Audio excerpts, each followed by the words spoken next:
Thank you very much. I want to go back to Bob Lilly for a minute. Bob Lilly did take a class from me. He was a good student both times he came to class.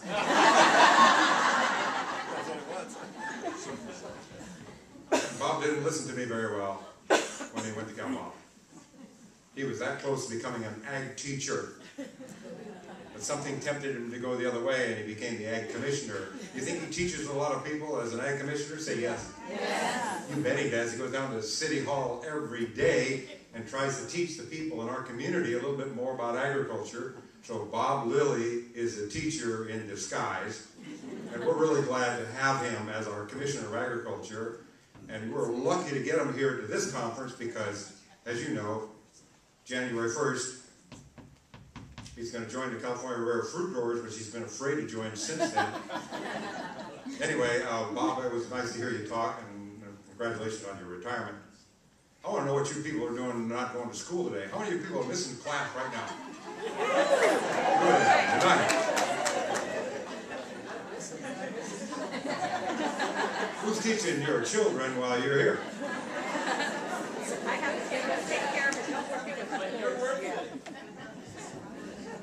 I taught at Cal Poly for 30 years, but I taught at some other schools for 8 other years, so you were okay. And every time I left my class, I was nervous about what would happen. And so those of you who raise your hands, you ought to be nervous about it. So when you go back home, I hope you have some stories to tell. As a matter of fact, I think that's why you came here, is to sharpen your axe so that you can be a better teacher on Monday. Is that right? Say yes. Yes. Oh, good. I like going to conferences where you learn new skills and get pumped up about your profession. I've been to a few conferences in my life as a teacher, and I snuck into some other conferences as a non-teacher. And I really go home energized to do a good job. A couple of years ago, there was a convention here in San Luis Obispo, Shell Beach, I think it was. It was a convention of owls. They were burrowing owls. They're not the kind that fly around, they run around. And every year the burrowing owls met at different places. They happened to meet here in Shell Beach a couple of years ago. And they were just about ready to start their convention when they noticed a shadow on the ground. And they looked up, and one of their friends was up there flying. And they yelled up at her and said, "Judy, what are you doing?" Judy yelled down to all the burrowing owls that, "I'm flying. I know how to fly." And they said, "Well, come on down here and teach us." So Judy flew down to the convention, and they canceled one of the workshops. And Judy taught everybody how to fly. It was very exciting. At the end of the convention, all the workshops were ever finished. All the burrowing owls packed their bags and walked home.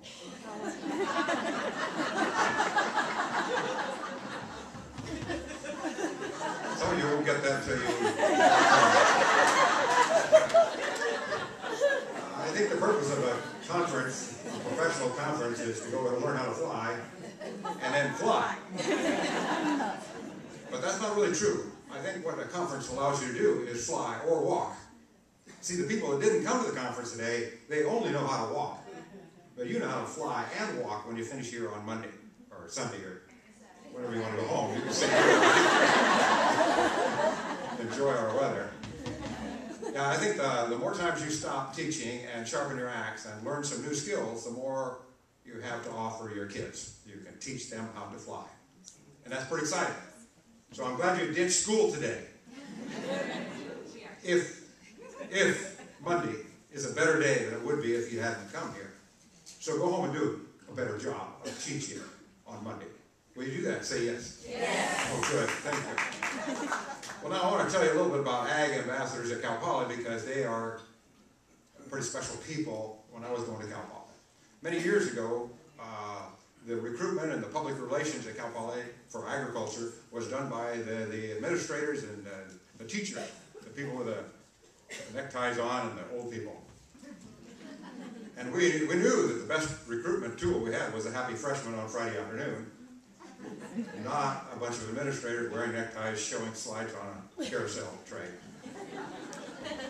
So we created an organization called Ag Ambassadors, where the students would begin to tell the story of agriculture with confidence and with accuracy and with enthusiasm that the professors and the administrators couldn't do.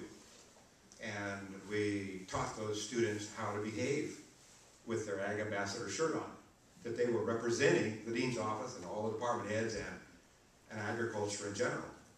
And it caught on like wildfire. We had more applicants for the program than we could handle.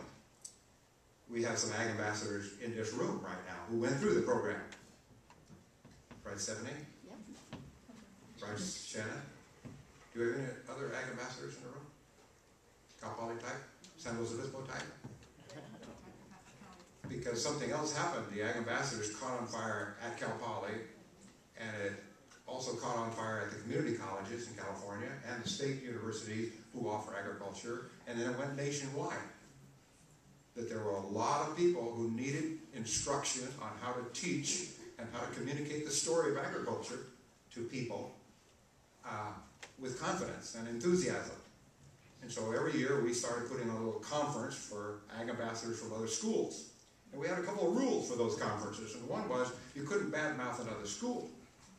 You couldn't talk badly about the other school, which was very common at Cal Poly. We had another school over in the valley, I forget the name of it right now. Right under the truck school. Yeah, over there. Careful now. Don't tempt me. So we started talking positively about going to school, and about positively about staying in school, and about agriculture in general, and being very positive. Because there are a lot of negative things happening in the world, and we wanted these Ag Ambassadors to be able to tell the story with a positive tone to it. And so every year we added 30 more new ambassadors to our program at Cal Poly, and it really and truly worked. One year we had 90 applications for those 30 chairs. And so we ended up having 60 people unhappy with us. So it's very complicated when you get excited about something and you bless people and say you can come, but you can't. You have to take good care of those people who can. So we opened our meetings to people who didn't really have a shirt with their name on it, and we called them friends. And sometimes we had more friends in the room than we did Ag Ambassadors. Because I think it's important for us to tell the story of agriculture and tell it with confidence and accuracy. One day we had a big meeting, a bunch of new students came to find out about Cal Poly, our applicants wanted to learn about the program. And we made our department heads sit up in the front of the room, and our Ag Ambassadors went to the microphone and told the story of each major in front of their department head to these new students. Well, I watched the faces of these department heads. We had 10 department heads at that time. They couldn't believe how accurate and how inspired those people were about agriculture in their major at Cal Poly. So it was a wonderful thing that happened. These students began to become confident and excited about their major. And when they went home, they were invited back to their high schools to talk, to teach the high school kids more about agriculture and about Cal Poly. So those of you who are teaching and you need a guest speaker, you ought to invite somebody from a local college who knows the story of agriculture to come be a guest speaker in your class. And if they do a good job, invite them back again. Well, at the same time, I'm going to turn the channel a little tiny bit on you and talk about the California Rare Fruit Growers. California Rare Fruit Growers are a statewide organization. We have about 2,500 members. We have about 20 chapters all over the state. And the chapter that's in this county started grafting apple trees with high school kids. And so Ag Ambassadors would go on these trips to high schools with us to teach apple grafting to high school kids. What a perfect connection. The students from Cal Poly would be teaching high school students a little bit more about agriculture while they ditched school. And what a perfect combination it was. It worked very well. So our local chapter of the California Rare Fruit Growers, we got excited about teaching high school kids how to graft an apple tree and take it home and plant it.